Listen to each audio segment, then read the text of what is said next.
పెట్టేస్తావా? అది నాహే రావట్లేదు, వండాల్సిందేనా?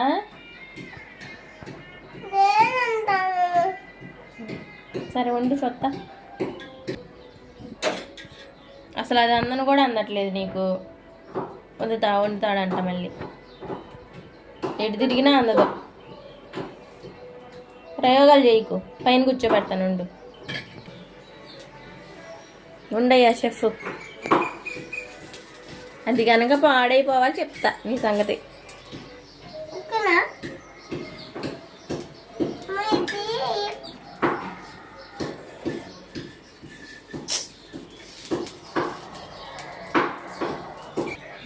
తీసిందిలే ఈ ప్లేట్లే.